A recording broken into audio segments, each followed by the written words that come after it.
السلام عليكم ورحمة الله وبركاته. لما واد السلام يا سومالوين مركز تدافع عالم كجوجتان waxaa jirtay video aan leeyahay oo la wareejinay baraha bulshada aniga loogyada la igu soo diray la igu soo mishin gareynay videogaas aan doonaynaa faahfaahin idinka siiyo. Videogaas waxa weeyaan video taleefankayga laga shubtay isagoo kaliya tan ma aha dhaatadeedii professiga ahayd oo dhan ayaa taleefankayga laga shubtay oo taleefankayga gacanta ayaa la isticmaalayay. waxa maxay ahayd hawshan ay igu socotay 2020kii bishii shanaad ayay ku bilaabantay. iminkana waxa la joogaa 2021kii bishii saddexaad waxay igu socotay muddo 10 bilood laga joogo iminka. in badan waan isku dayay inaan tixraac ku sameeyo ama aan daba galo ama aan helo qofka hawsha wada laakiin iimay suurtagelin. sheekadani waxa igaga bilaabantay WhatsApp baa la iga soo hanjabi jiray markii dambe waxa la ila wadaagay waxyaabihii barafsiga ahaa aniga taleefankayga ku jiray ayaa la soo diray oo la igu soo hanjabay. markaa kadib waxaan la xiriiray dadkii aan islahaa maxay ahaydey aan kaarkii shirkadda aan kaarkeeda isticmaalay ayaan la xiriiray. numberkii la iga soo hanjabay WhatsApp-ka ahaa ayaan la xiriiray dadaan shirkadda Telesom ka garanay way kaarkan WhatsApp ku isticmaalo waa kaar Telesom aan ku isticmaali jiray waqtigaas. marka dadkii markaan la xiriiray inaan baan la xiriiray Telesomta ka garanayay inankii wuxuu igu wuri ibaaqay kaarkan lacag laguma shubanin in lagama wicin maxay ahaydey wax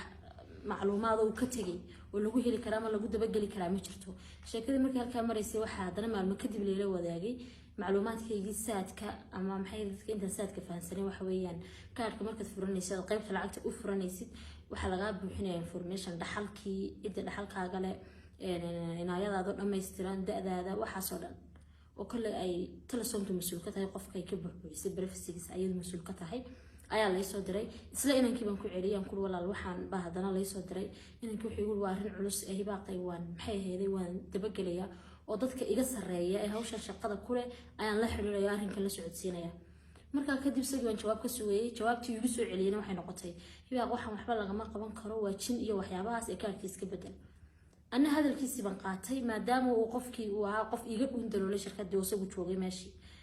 إثيوبيا أنت جاي كارد بعمل كصفرتي وحنا قصة مسواد سبكي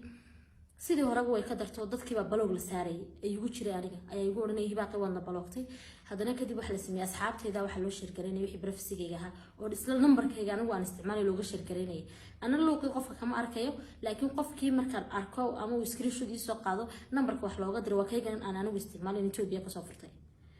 marka sheekadu halka ay mareysay waan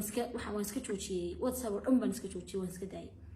markii WhatsApp-kayga oo dhan saa lagula wareegay ana faraha uga qaaday qofkii maadaama aan anigu maxay ahaydey dad ay jiraan dad maxay ahaydey aan xil isku leenahay dumaashiyada oo kale walaalahay qaba cid walba oo maxay ahaydey WhatsApp-ka igu jirta la wadaagay aniga privacy-gayga WhatsApp-ka saasaan faraha kaga qaaday. kadib waan maxay ahaydey WhatsApp waan ka nastay hadana Facebook-gayga baa loo soo dhigtay. Facebook-gayga ayaan arkay maalin sano joogay waxaan ka Facebook-gayga oo aniga la iga saaray la iga loo gareeyay galbaan sidii ma jiro waxa dhan waa khalad bal igu waxa dhan waa maxay ahaydey weenaad geliso dhan waa khalad. marka dad baan la xiriiraan sirida waxaan aqoon bay u leeyahay ama AT oo asxaabtayda dadkii baa isku daynay soo celiya laakiin waxay ii sheegeen ay ogaadeen in numberkaygina laga saaray Gmail-kii ugu jirana laga saaray maadaama qofkan si uu awood u leeyahay taleefankayga saan u isticmaalay si lamid ah inuu isticmaalo. marka Facebook-gi baan hadana sidii faraha kaga qaaday oo iska daayay. muddaan iska joogay Facebook cusub ma furanin hadana habeen baan seexday subaxdii markaan soo toosay ayaan Instagram-kayga xidhan markay Instagram-kaygii ayaan hadana sidii si leega saxaabti ku celiyay iyana isla sidii way igu jawaabeeno isla sidii Facebook-on baa laga dhigay farahan ka qaaday. marka social media saas baan kaga baxay oo aan maxay ahayd wax walba la wareegay marka laga yimaado Snapchat-ka iyo TikTok-ka oo asaga muhiim u ahayn qofka dadkan isticmaalaya ama iga daba shaqeynaya ay igu daba jira aan muhiim aan u maleynaan muhiim u ahayn ayaa ii soo haray oo maxay ahaydey labadiisii sidii igu jireen waxaan markaa isticmaalayay hadana WhatsApp business ama meheradayda numberkeeda oo meherada u gaar ah aan number aan sideeda u isticmaalo iyo Instagram-ka meherada ayagana waa la igala soo hadlayo waxba la iga soo diray waa la iga soo hanjabay halkan jooga la soo sheegay. marka kadib saas marka aan iska isticmaalayo WhatsApp-kii meherada oo meherada ahaan u isticmaalaya laakiin aan u isticmaalin dadkii asxaabtayda kale ayaan maxay ahaydey call-kayga caadiga ah taleefankayga caadiga ee gacanta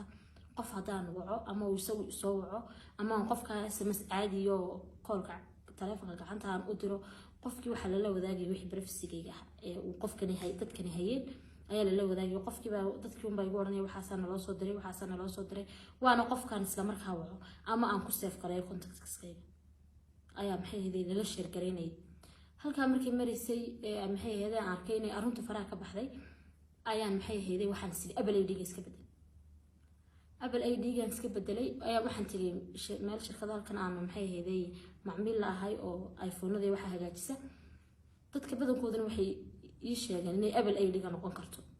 oo telefoonka iPhone baan inta badan isticmaalay iPhone-kana security-giisu adag yahay baa la yiraahdaa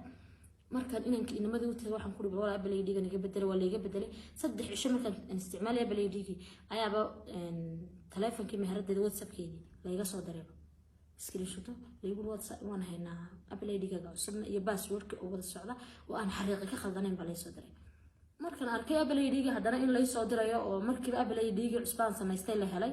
ayaa waxaan la xiriiray xarunta CID-da ee Soomaaliland ku taala magaalada Hargeysa ma sha Allah maxay yeedii mahad ka gaadho si fiican bay soo dhaweeyeen si wanaagsan bay la dhaqmeen cabashadeedii baan u gudbistay maxay ahayd way wareysteen arinku soo igu bilaabmay si wuxuu dhacay baan uga waramay waxaan u sheegay in macluumaadkayga saadka yaalay maxay ahayd leeyla wadaagay hataa oo aan cid kale awood u lahayn inay ila wadaagto qof telefoonka jooga mooyaane computer baa la iga soo sawiray marka sida maxay ahayd ay saas dhacday waxaan u sheegay inaan la xiriiray shirkadda oo inankii igu yiri waxaan mala waajin iska bedelka arka marka waxay u baahdeen inankiina ayaguna wareystaan inankii baa si ay dhida loogu yeeray maxay ahayd waa la wareystay waxa leelantana arrimaha ku soo gudbisatay haa uu yiri maxaad wax uga qaban weeyay adu tiri waa jiri wuxuu yiri laba nin ayuu nambaroodii magacyadoodii meesha ku reebay labada nin oo meesha arrinka maxay ahayd u xil saaran baa la hadlay waxay igu yiraahdeen labadii nin way warwareejiyeen waxbaan qabanaynaa bay marba yiraahdeen marka anna sidaa darteed baan hibaaqsaa ugu roon ku samirsiiyay aduu si ay dhidi sidii ugu jirnay aniguna safar baan yara galay waan maxay ahayd waan yara mashquulay inamadiina horta waxay ii sheegeen mar walba si fiican bay mar walba hawsha ugu jireen laakiin waxay ii sheegeen inaan awood u lahayn shirkadii WhatsApp inay awood u lahayn wadanka in wax laga qabto aan WhatsApp-ka laga lahayn Soomaaliland kaarkiina aan loo isticmaalin wax tixraac lagu sameeyo marka arrintii ayadoo sidii loogu jiray anigu safar galay markaan safar galay intaan horta safarka galin Facebook cusub baan samaystay telefonkayga inaan ka galay waan ka ilaaliyay ka calisaki ayaan ku samaystay ayaan maxay idin ka geli jiray Facebook-gi ayaa la iga soo raadiyay la igala soo hadlay la iga soo hanjabay Facebook kasta oo qofkaas uu igala soo hadlay ana waan iska block gareynay oo markasta uma jaxan waayo qofka maanta tirsaday waxyaabaha noocaas ii daba galay wanaag ii muuhaynin ama maanta wax gacan binaadan iga galay kalsooni kuma qabo inaan iga baahaynin oo aanay umada la horgeynaynin qofka maanta waxa iga dirsadana wanaag ii muuhaynin ana inaan maxay ahayd ama uu wanaag iga helo iyo jiljileecba markasta maxay ahayd ka duulay ama aan diiday maalmo kadib waxaan go'aansaday inaan telefonkayga oo dhan isaga u tuuro maadaama maxay ahayd wax ii baxsadaba aan waayay oo aan maxay ahayd telefoon cusub iska dalbado Instagram cusub samaysto Facebook-ayga caliskii ugu jiray kula soo wareego WhatsApp aan wadanka ba laga lahayn aan samaysto markuu meel uu igala hadlo waayay waarkiina meel walba iska moosay uu iga soo galay wuxuu sameeyay wuxuu la hadlay dadkii madaxda aan wada shaqeynay sida agaasimaha Universal TV ama director-ka filmaanta idin soo gudbino iyo dadka la asxaabtayda oo ku yiri maxay ahayd inta sawirradii wixii u diray yiri gabadhaasana u baahanay meelan kala xidhan degdeg ugu baahanahay وريدو قفك المركز تو حربانو وسيفي سكالهانا إنه يدلو ومسكح لي إيجا قبصدو أو يسيفي سكالهانا إيه وعلى مركز تاي سبب تاعي مو دون إن هبين إن كنستو ماني بروح عصب إنه يسوق بديو ماني بعرف سيجي ويكل على الرابو أنا مركز تو حنكو أدخل سنة ينكو على الأديجي إن أنا قفك ما لحي بوستو جينين ومركز تو حنكو لها سبب أدرس تو استعمال إن أنا ديس ما نقان سبب تو واحد يلسو حداس خير مركز تو يجلا حد لنا محي هيدي وانسك ساري وما نرجع الجحين marka dadka bay la soo hadlay waxaasana la soo diray wuxuu leeyahay waa baahinaya maxayda aan la hadalno may waxaan ku qofkan wanaag markii hore waxaan iga mudirsanin iminkan inaan maxay heeday kala hadlo ama aan hoos tago inaan adoon u hado reedo qofkan doonaya oo marba suusagu doonayo uu isticmaalo anna ilaahay baan aaminsan qof binaadana ma aaminsani inuu maxay heeday wax yeeli karo qofna deelayma daba dhigano lama oran hibaaq dambiga iyo khaladka ay gasho adaa maxay heeday aakhira laga xisaabtamay la warnay maxay uga ilaalin weeyday isaga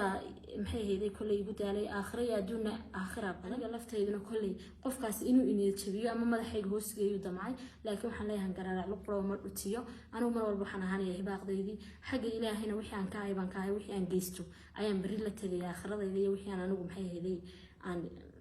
camal sameeyay qofna qof loo xisaabin maayo idinkuna aad baad u mahadsantihiin marka furiyo waasi sidoo ku baxay waan idin la wadaagay horta cid walba waxaan raali gelinaya cid walba oo dhibsatay ama waxaan furiyoga la wareejinayo waxaan leeyahay sidii jeceshiin inka badan baan idin jecelahay ilaahay ha idin sharfo adduunyo aakhiraba maxay ahayd waxaan kaloon u mahad celinayaa